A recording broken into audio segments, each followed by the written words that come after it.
Once upon a time, there was a television commercial.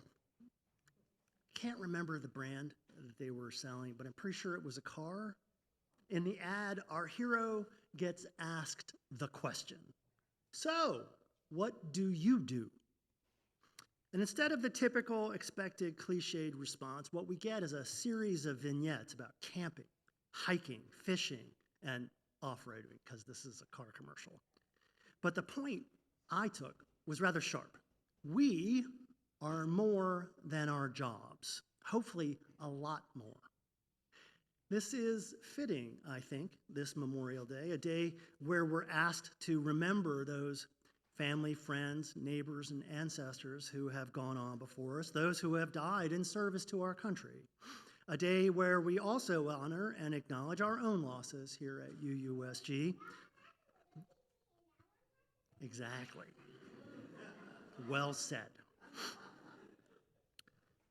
A day where we're here to honor and acknowledge our own losses here at UUSG, those members and friends who passed this past year. I like to think that no one who has died would be thrilled with the suggestion that what they sacrificed for, what they want to be remembered for, what they died for, should be honored by the endless parade of spreadsheets, metrics, project milestones, key performance indicators, annual reviews, and quarterly projections. But for most of us, that's kind of the calculus, isn't it? If we were to take a snapshot of how it is that we spend the gift of the present by sheer weight of hours invested, that crap would totally show up. And by that measure, one could argue that paperwork is what we value.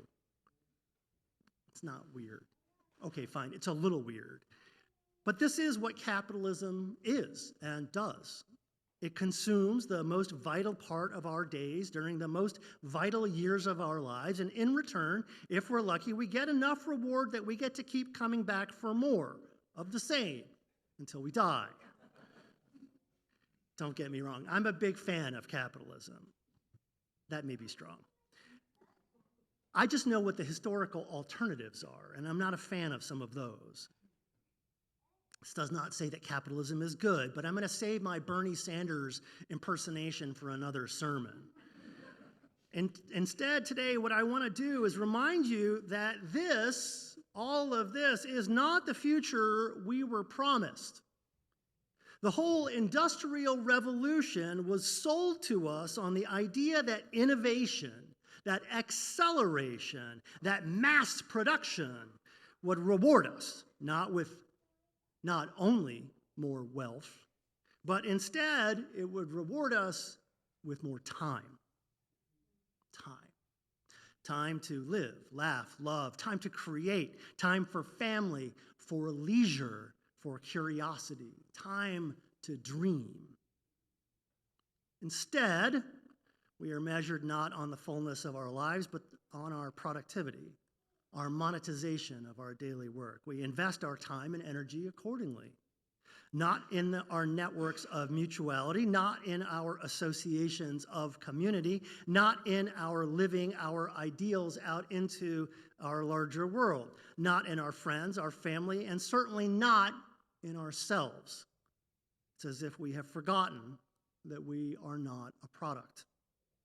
We have forgotten that we are not our productivity. We are not our work. But I want to suggest today that the problem is bigger than work.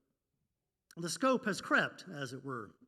Corporate expectation has poisoned all the wells. If we rate ourselves at all, if we ourselves rate, it's because we have somehow scheduled ourselves in. An hour here, a walk there, a workout, an ice cream, a self-care routine. Got to manage that work-life balance, right? Work hard to play hard. Good times. Anyone here have free time? Settle down. Free time, yeah, to do whatever. To follow the advice of the great humanist prophet Kurt Vonnegut, who tried to warn us when he said, quote, "We are here on earth to fart around and don't let anybody tell you different." That's funny because we don't really believe it, do we? We can sit through an entire showing of the movie Ferris Bueller's Day Off, hear Ferris tell us that life moves pretty fast. If you don't stop and look around once in a while, you could miss it. We then turn off Netflix and spend the next hour or two checking email and doom scrolling on social media. Because we could miss it, couldn't we? Life. And I like to believe that our beloved dead would be the first to tell us that this is a travesty, if only we had ears to hear them. When my kids were really young, their cousins gifted them a huge crate of hand-me-down play school figures, maybe an inch or so tall each, with movable arms and legs. And the best thing, this set came with a seemingly endless supply of medieval bits and bobs. Armor, shields, cloaks, weapons, tons of little figures we could then dress up and arrange into armies. And because they were kids, basically we played house. There was a mommy and a daddy and a million heavily armed children. The kids loved these things, in part because of their sheer variety, but also because I would play with them. Me, their dad. Together, we would spend hundreds of hours in the playroom, sitting in the sprawl of toys, bits everywhere, and it was glorious. I can't remember the last time we played with these figures, but I can remember the last time I told them I couldn't play, that Daddy was busy. I had work to do. For the life of me, I can't remember what that work was. But I do remember that shortly after that day, the figures were all boxed up, and we never played with them again. I was busy. This is not my favorite memory. In 2005, Apple Computer and Pixar founder Steve Jobs gave a now famous commencement speech at Stanford University. He talked about a quote that inspired him when he was 17 years old, when he said, what he said went like this: "If you live each day as if it was your last, someday you'll almost certainly be right." He went on to say, quote, "It made an impression on me, and since then, for the past 33 years, I have looked in the mirror every morning and asked myself, if today were the last day of my life, would I want to do what I'm about to do today? And whenever the answer has been no for too many days in a row, I know I need to change something. Change something." Let me suggest that perhaps many of us need to change everything. There is a quote from science fiction author Robert Heinlein that I think both captures the problem and points to a way out. He said that, quote, "A human being should be able to change a diaper, plan an invasion, butcher a hog, con a ship, design a building, write a sonnet, balance accounts, build a wall, set a bone, comfort the dying, take orders, give orders, cooperate, act alone, solve equations, analyze a new problem, pitch manure, program a computer, cook a tasty meal, fight efficiently, die gallantly. Specialization is for insects." This quote is not why I never finished my PhD program, just for the record. But nevertheless, I like to think that Lao Tzu would have agreed with Heinlein. A couple thousand years ago, we mere mortals received the wisdom of the Tao Te Ching, which begins with the following observation: the Tao that can be told is not the eternal Tao. The name that can be named is not the eternal name. The unnameable is the eternally real. Naming is the origin of all particular things. Free from desire, you realize the mystery.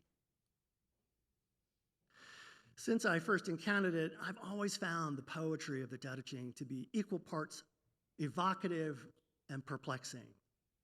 I have since learned that this is entirely the point. That at least in part, what Taoism tries to teach us is that our very language gets in the way of profound spiritual truth.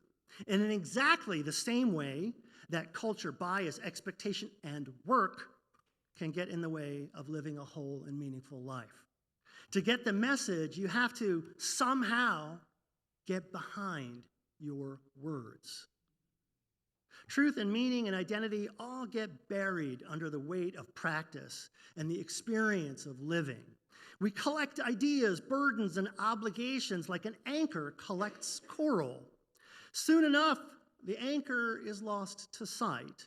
All that is ever seen is the coral. But if you want to get back to the truth, Taoism teaches, get back to your core, get back to what it means to be human, you have to somehow shake off all that was never really yours. And this shaking off is the way. Now, this is every bit as hard as it sounds. As Douglas Adams, the author of The Hitchhiker's Guide to the Galaxy, once wrote, there is an art, or rather a knack, to flying. The knack lies in learning how to throw yourself at the ground and miss. Clearly, it is that second part, the missing, which presents the difficulties. I will suggest that those of you who have suddenly made some plans this afternoon, please consider the ongoing health benefits of pillows, lots and lots of pillows. But what we're talking about is a leap of faith, isn't it? Understanding may be out there, but to get to that place where understanding, uncovering may come, you're going to first need to jump. If that sounds scary, you might anchor yourself in the faith that, as St. Carl of Sagan invites us, somewhere, something incredible is waiting to be known.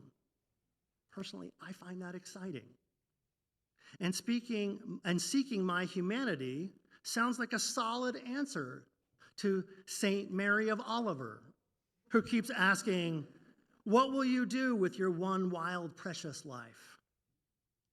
Some clues for how to take this leap of faith might lie in asking what it was that made you come alive back before the world of work and busyness buried you. Think back to your childhood. Was it dancing in the rain? Stomping around in the woods? Getting paint on a canvas? Your hands, your hair? Getting your hands dirty up to your elbows in the garden? Banging on pots? Throwing your hips forward and your shoulders back and bellowing your very special song up to the sky? Maybe that will start you off.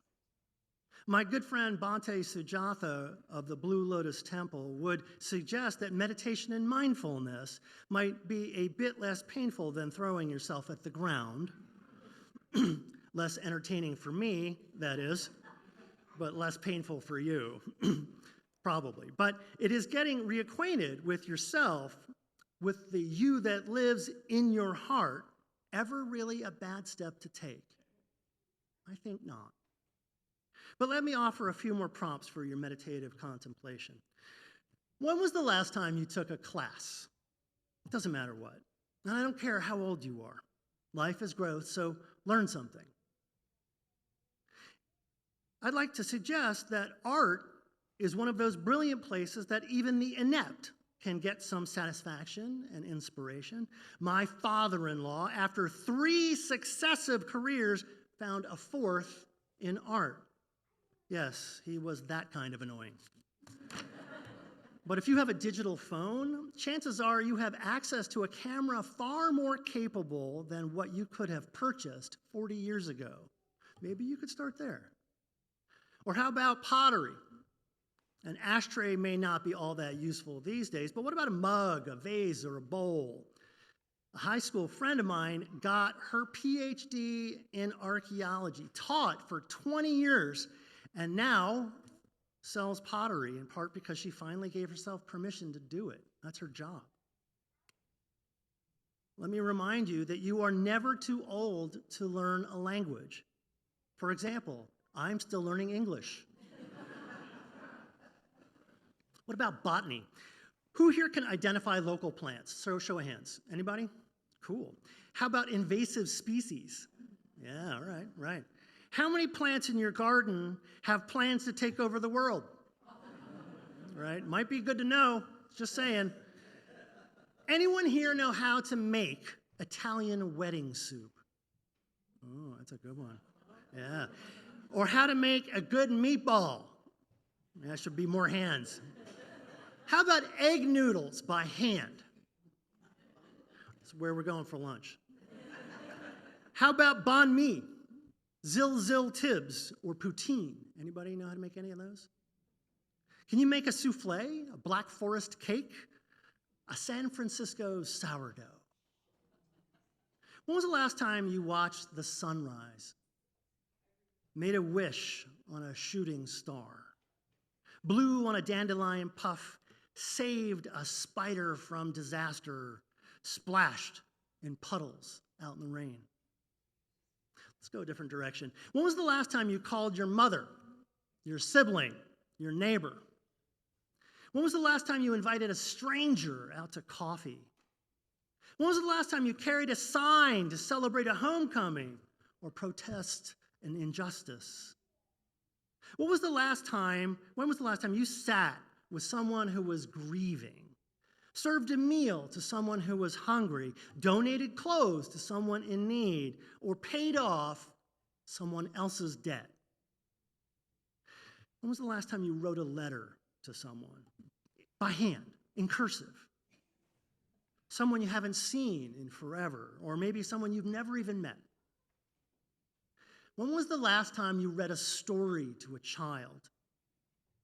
When was the last time you read a book that wasn't culturally important? When was the last time you had hobbies? When was the last time you let yourself be bored? When was the last time you did something just because it might be fun? When was the last time you felt your heart grow? I believe questions like these are important, not only because answering them makes you way more attractive at cocktail parties, or not only that. I believe questions like this can lead you somewhere good, somewhere interesting, somewhere inspiring. And while that is good in itself, there's more. Because the challenges we face, that our world calls us to face, they're big. They demand our wholeness, our fullness, our completeness, our best selves. And a worn out, distracted, numbed, alienated, and isolated you is not your best you. And we both know it. I say this often, and I say it because I mean it. But if salvation for the human race is on offer, it will only ever come from the labor of human minds, human hearts, and human hands.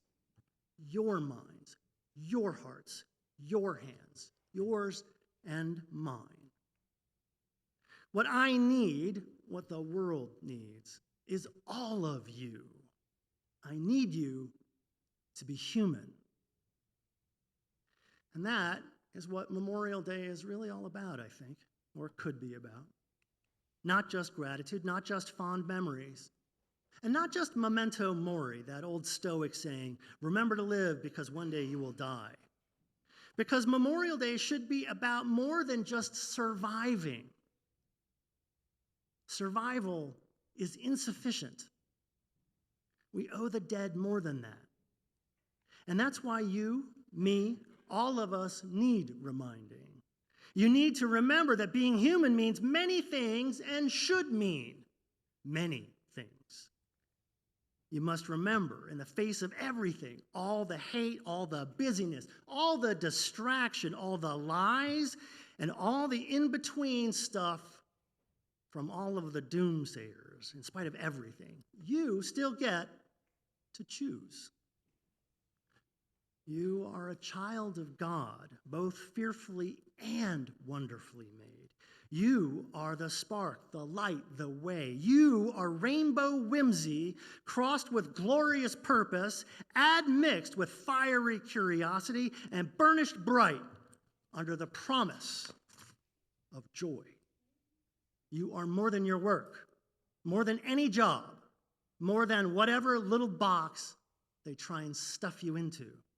Vastly more. And that more, it can be fun too. But only if you want. I hope you do. I'll offer this one parting thought. An inspiration, yes, but perhaps more of an aspiration, something to aim for. Comes from a writer who doesn't get a lot of airtime in Christian pulpits, and that's just one of the many reasons why UUSG is a good place to be. Anyway, here's what Hunter S. Thompson has to say about living life well. Quote, "Life should not be a journey to the grave with the intention of arriving safely in a pretty and well-preserved body, but rather to skid in broadside in a cloud of smoke, thoroughly used up, totally worn out, and loudly proclaiming, 'Wow, what a ride!'" Life goals, my friends. Be bold, be brave, be curious, be present, be persistent, but above all, be human. Amen. Visit us at uusg.org.